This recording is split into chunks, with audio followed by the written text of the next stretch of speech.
So hey guys, welcome to Appalachia's Homestead. Welcome back to the channel.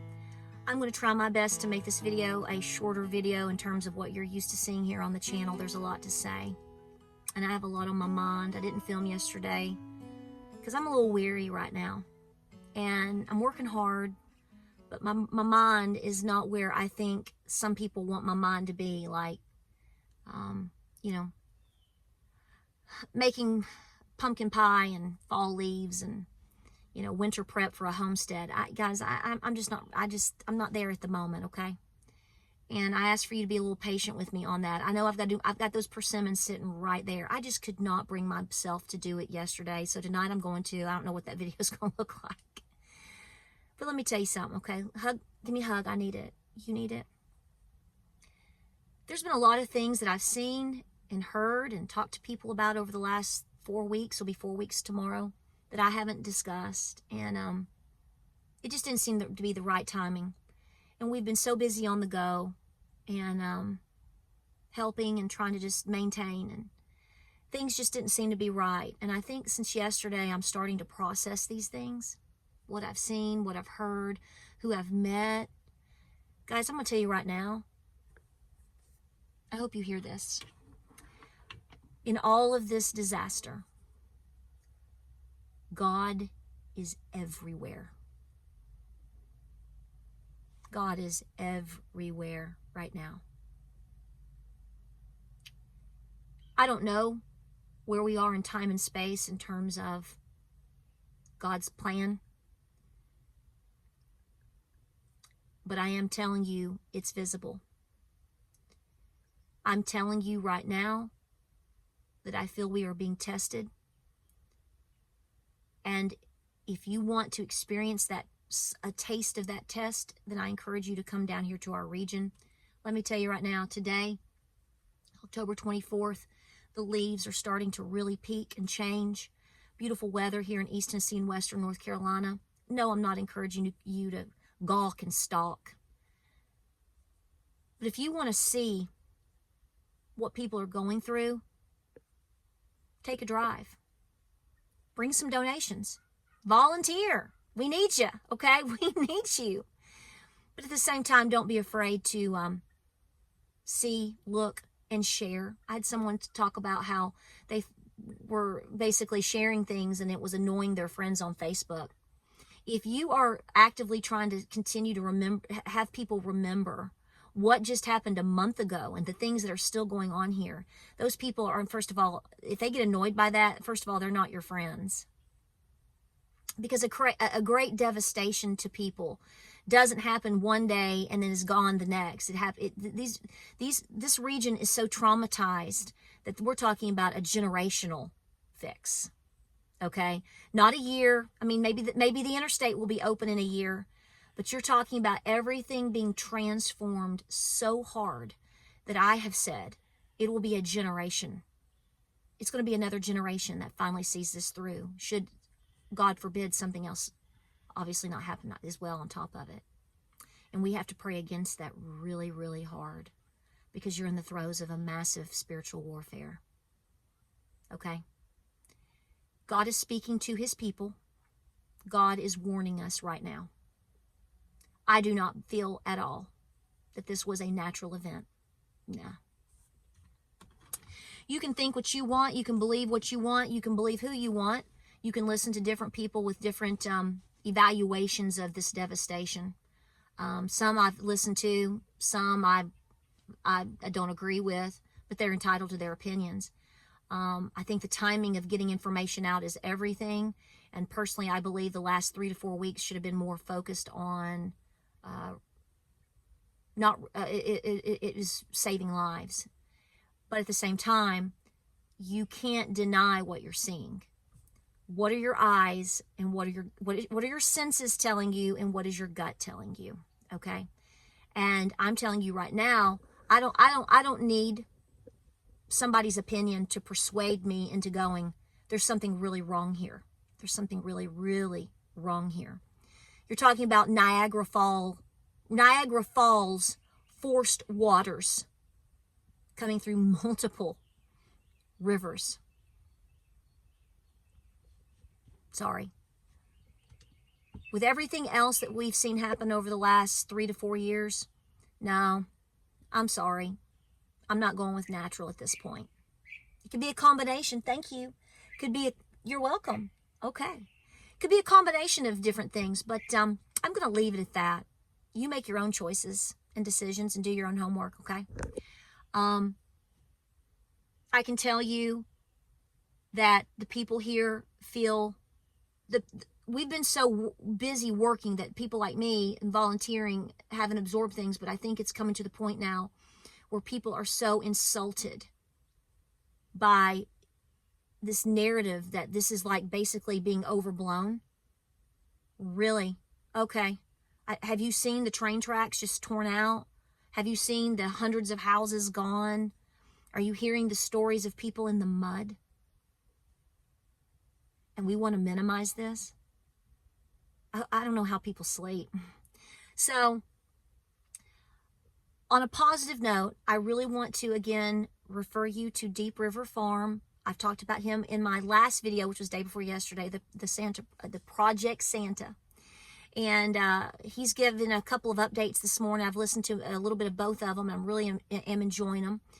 If you want to donate for Project Santa, that information is in the video prior to this one, and is also on, he gives a lot of information about that as well. We're already contributing to that, and we encourage you to help mountain children have a Christmas this year. So all the details are there. If you're not into Christmas, you know, if you do something different, great. That's your business. This is what we do, and this is what we're going to do.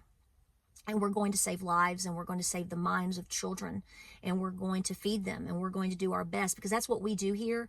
I don't think a lot of people understand that.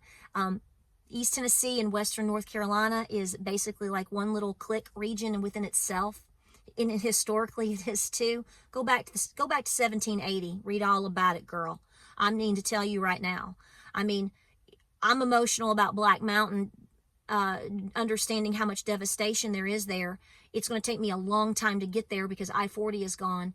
And not only am I wanting to help people, but, you know, that is, I feel pierced personally, if I can have a selfish moment, because that's where my grandfather, Patton, fought to push the cattle, herds of cattle, so that the people of that area would not be robbed of their herds of cattle from Tories, so these people could eat and have sustainability.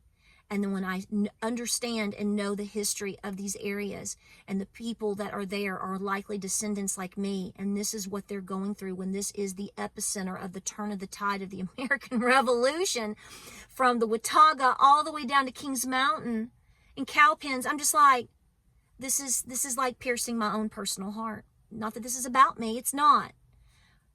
But I feel like I'm being led to continue to help. I wore my shirt yesterday. Well, I didn't film. I have a shirt. It's green. I bought it last year at the museum in Morganton. You folks that are from Morganton, you know, I've come over there many times over the last year. And it's the shirt from the museum. I've worn that shirt once a week for the last year because it's comfortable and I love it. It's green. And I wore it yesterday. And I went to vote. Go vote. And James and I went to get a sandwich after. And at the voter place, somebody came up to me and was like, I love your shirt. Tell me all about it. And I was like, because my grandfather is in the Burke County Museum. Captain Patton, there's a whole section on him. I've shown you in videos. And I was like, oh. And she was talking to me about it. And I just thought, wow. You know, I've got Black Mountain on my mind, and I'm wanting to get there and help. And I wish I'd gotten there sooner. And I'm thinking about my grandfather in this. I was like, oh my gosh. So then we go and get a sandwich. I got a chicken wrap and some French fries. It was delicious. And James he went to the restroom, and the girl came over and she said, what can I get for you to drink? And I'm like, well, I want a water, whatever, da-da-da-da. And she said, do you know what he wants? And I'm like, well, he's over there running his mouth to somebody. Well, what had happened is we'd come into the restaurant, and a gentleman saw my shirt. And he's from Morganton. And he said, he started asking James about it, and James was telling him all about it. And I sat there and I went, okay, I need to make this video, because I've had this on my mind the last 2 to 3 days about how historic this area is, and to see it hurt so bad. And nobody's ever asked me about that shirt. Ever. And 2 different people in 2 different places, yesterday evening and last night, basically were stopping us about my shirt, about Morganton. So this is what I'm telling you. The people here are the backbone of this country. I know a lot of you out there that maybe live somewhere else, and you know people that put us hillbillies down. We get it all the time. But I'm going to say this in defense of all the people here in Appalachia that are truly rooted here for hundreds of years. If it hadn't been for a lot of these people's ancestors, I'm just going to be honest right now. Let me have the moment to say it, because I'm going to regardless. If it hadn't been for these ancestors, and they may be some of y'all's too, okay, I get it. You move over time. There wouldn't be a United States of America. As much as you may like it or hate it. It's so funny how people hate things, but they're still here. And they're riding the backs of our grandfathers and grandmothers too, for that matter. It was in this region. It was in the Carolinas where the stronghold of this nation really, truly took place. Not that there weren't others, and along the way. Carolina and the frontier of Tennessee is where it all began, folks, and continues to this day. So let's try to give these folks a helping hand. Let's do our best to be nice. You don't have to agree with everything. We just want people to strive, to survive, and thrive to make it. You know, today I looked on Facebook, and a post came up about, do you need help? And I hadn't clicked on it to read what all the things that it said, right? And when I did, I thought it was going to talk about come and get food, come and get blankets, come and get dog food. Do you need help with job loss? Number 1 thing on the list was suicide. Giving out information for suicide prevention, to prevent it, and a hotline. If that doesn't tell you right now what's going on in this area, you're never going to wake up, and you're going to be a victim should something come your way because you're not awake. These people had no idea this was coming, but the ones that survived around, that were prepared, have been God sent angels helping their communities. So when people try to put you down for your preparations or for you questioning things, you just, baby, honey, sweetheart, give me a hug. Nonsense. These people are either totally asleep or they're a worker for the evil one, because and frankly, both of them aren't going to get you anywhere. I honestly feel that people are not going to understand what's happening until it literally bites them on the right cheek of their peach. And that's a nice word right now. But God is everywhere right now, folks. In closing, let me tell you this story, because I told her I would tell this and I've not told it yet. I met a woman in Irwin. She's a volunteer. I'm not going to say her name. She watches the channel, and didn't film anything. I didn't film her. And she sat with me outside of the high school, the relief center at Irwin, and wanted to tell me about what all she has seen. She drove all the way down from Maryland to help. And the only reason she knew, this is what she said, I didn't know where to go and volunteer, Patara. She said, but I saw your first video here at Irwin, and I said, that's where I'm going to go. And she showed up. She stayed there a week and volunteered. And I sat and talked with her.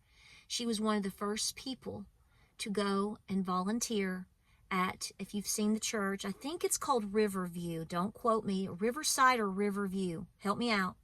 She was one of the first volunteers to show up at that church. And if you don't know what I'm talking about, if you've seen the devastation in Irwin in the industrial area, there was a church that was hit really, really hard. It was still standing.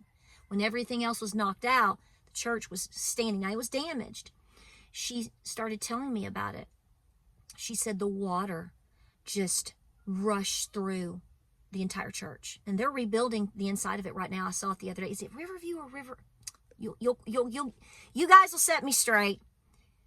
She said the funny thing is, she said when we showed up, she said they needed people. She said she's worked with construction. She said I was just letting them know what to do immediately. They were afraid the walls were going to fall after the fact. And she said, so I gave them some basic advice, and we started trying to get a hold of people from Knoxville to come up, yada, yada, yada. And she said, but here's the thing, Patara. She said, understand this. She said this. She said, God is everywhere. And that's where I'm getting that.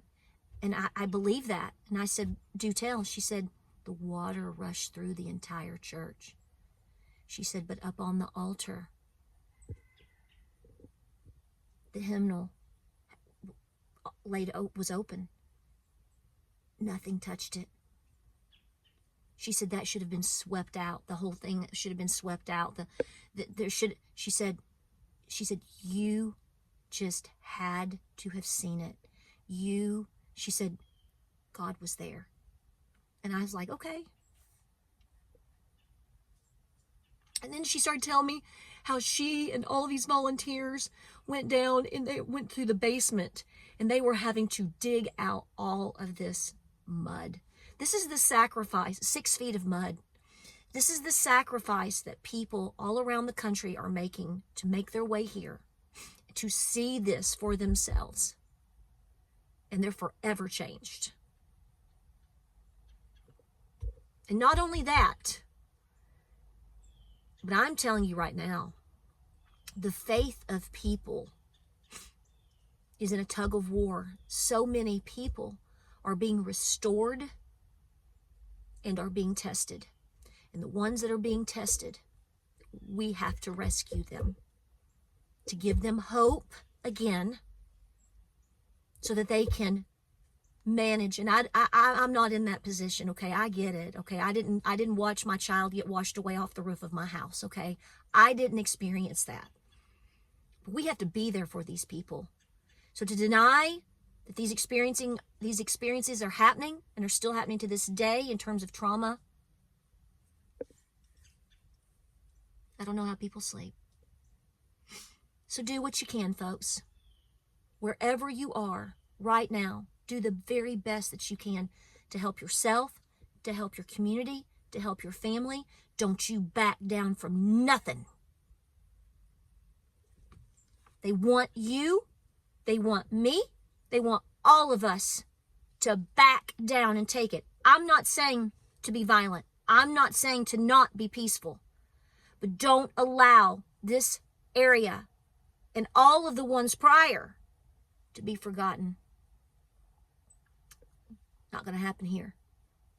We're going to fight to save our people because we understand what really is at stake here. So I encourage you to give as little. You know what? I'm going to say this in closing.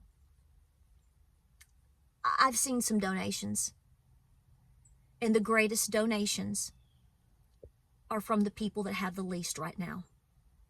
That doesn't mean, if that people that are well off haven't. So don't take me the wrong way. But if you're doing pretty decent right now, or you're a successful business owner and you give $1,000, that's wonderful. Bless you. But at the same time, I have to say, for someone who can't even make rent this month and they send $11 or $19,